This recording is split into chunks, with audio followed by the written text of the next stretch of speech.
Hello everyone, DK tutorial of mathematics में आपका बहुत बहुत स्वागत है। हम लोग कन्वर्जन सीक्वेंस के कुछ डिफिनीशन करेंगे। कन्वर्जन सीक्वेंस को क्वेश्चन निकालने के लिए कुछ थ्योरम्स करेंगे, है ना। कन्वर्जन सीक्वेंस को डिफाइन किया था एक लिमिट का यूज करके, दूसरा डिफिनीशन का यूज करके, थर्ड नंबर है थ्योरम का यूज करके, ठीक है, जिसका नाम होगा मोनोटोनिक कन्वर्जेंस थ्योरम। ठीक है, तो कुछ मोनोटोनिक कन्वर्जेंस थ्योरम्स हैं जिनको यूज करके, इस थ्योरम का यूज करके हम लोग कन्वर्जेंस सीक्वेंस को प्रूव कर सकते हैं। मतलब कोई सीक्वेंस कन्वर्जेंट है कि नहीं, है ना, इस थ्योरम का भी यूज करके हम लोग उसको प्रूव कर सकते हैं कि वो कन्वर्जेंट होगा कि नहीं होगा। ठीक है, देखो कोई सीक्वेंस अगर मोनोटोनिक है, मतलब कोई सीक्वेंस मोनोटोनिक है, मोनोटोनिक मतलब या तो इंक्रीजिंग होगा या तो डिक्रीजिंग।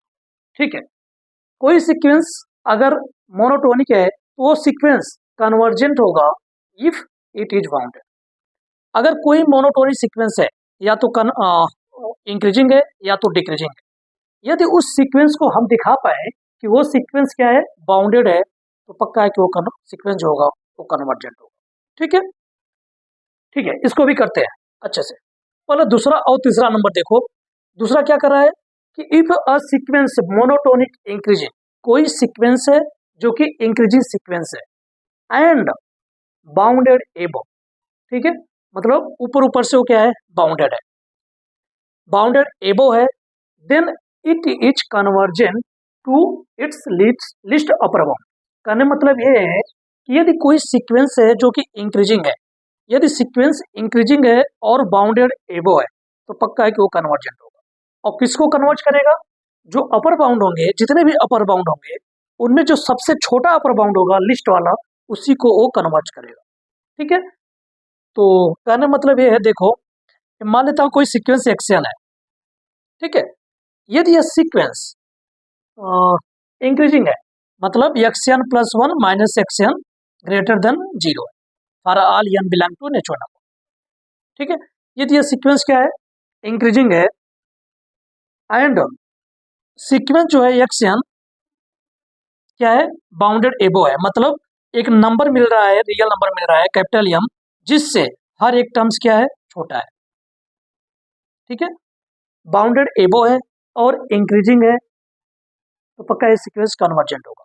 और किसको कन्वर्ज करेगा, देखो बाउंडेड एबो है, कौन सा, यम होगा, इसका अपर बाउंड यम प्लस वन अपर बाउंड, यम प्लस टू अपर बाउंड, इसी प्रकार से सारे अपर बाउंड मिलेंगे। इसमें जो सबसे लिस्ट वाला अपर बाउंड होगा उसी को ये सीक्वेंस कन्वर्ज करेगा। ठीक है, उसी को कन्वर्जेंट होगा, उसी पॉइंट। ठीक है, और तीसरा नंबर क्या कर रहा है, यदि कोई सीक्वेंस है जो मोनोटोनिक डिक्रीजिंग है, यदि सीक्वेंस क्या है, मोनोटोनिक डिक्रीजिंग है, मतलब वो घट रहा है, डिक्रीज हो रहा है, एंड बाउंडेड बिलो है, मतलब सीक्वेंस के हर एक टर्म्स किसी न किसी नंबर से हर एक टर्म्स बड़ा या बराबर है। ठीक है, तो बाउंडेड बिलो है, तो ये जो सीक्वेंस होगा वो क्या होगा, कन्वर्जेंट होगा। और कन्वर्जेंट होगा तो किसको कन्वर्ज करेगा, जितने भी लोअर बाउंड होंगे उस लोअर बाउंड में जो सबसे हाईएस्ट होगा। ठीक है, मतलब ग्रेटेस्ट लोअर बाउंड के क्या करेगा, कन्वर्ज करेगा। तो कोई सीक्वेंस यदि मोनोटोनिक इंक्रीजिंग है एंड बाउंडेड एबो है, तो वो कन्वर्जेंट होगा। और किसको कन्वर्ज करता है, लिस्ट अपर बाउंड। और कोई सीक्वेंस अगर मोनोटोनिक डिक्रीजिंग है, मतलब डिक्रीजिंग है और बाउंडेड बिलो है, तो वो कन्वर्जेंट होगा। और किसको कन्वर्ज करेगा, ग्रेटेस्ट लोअर बाउंड। तो किसी सीक्वेंस को अगर कन्वर्जेंट दिखाना है तो क्या दिखा दो, अगर डिक्रीजिंग दिखा दिया तो बाउंडेड बिलो दिखा दो, अगर वो इंक्रीजिंग है तो बाउंडेड एबो दिखा दो, तो कन्वर्जेंट हो जाए।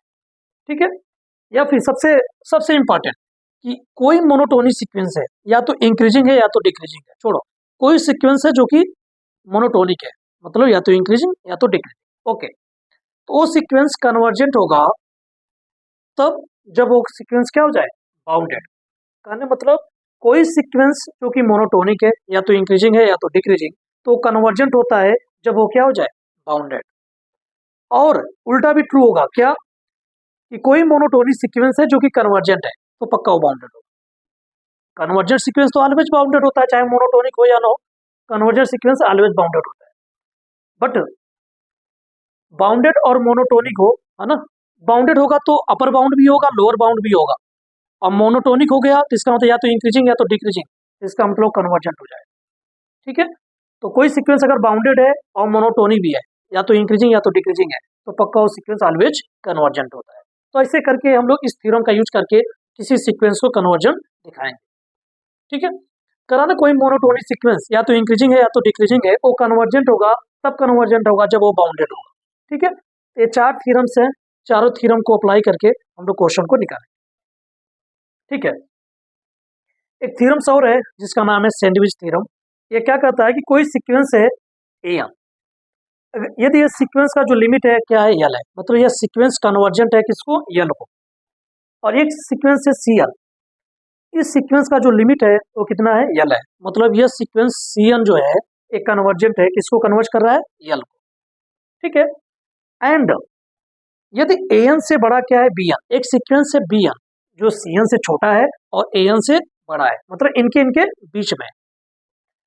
तो अगर दोनों तरफ लिमिट लोगे तो क्या आएगा, limit of A N less than or equal to limit B N less than or equal to limit C N. ठीक है, अच्छा इसका लिमिट कितना है, यल है, इसका भी लिमिट कितना है, यल है, तो इसका मतलब L less than or equal to limit B N less than or equal to L, इसका मतलब ए भी कितना रहा होगा, यल होगा। यल से बड़ा यल से छोटा, कहने मतलब फिर ऐसा पॉसिबल तो नहीं होता ना कि कोई किसी लिमिट, कोई नंबर है, कोई नंबर हो अगर यक्स, कोई नंबर यक्स है, हम कहें 3 से छोटा है 3 से बड़ा है, ये पॉसिबल नहीं है ना। अगर मैं ऐसे बोलूँ कि यक्स एक नंबर है जो 3 से छोटा या बराबर है और 3 से बड़ा या बराबर है, तो इसका मतलब वो फिर 3 ही रहा होगा। ठीक है, ओके, तो इसका मतलब जो सीक्वेंस बी एन का जो बी एन सीक्वेंस है, इसका जो लिमिट होगा वो यल के बराबर होगा। यही सैंडविच थ्योरम कहता है कि यदि लिमिट इसका यल है, इसका भी लिमिट यल है, तो इसका भी लिमिट कितना होगा, यल होगा।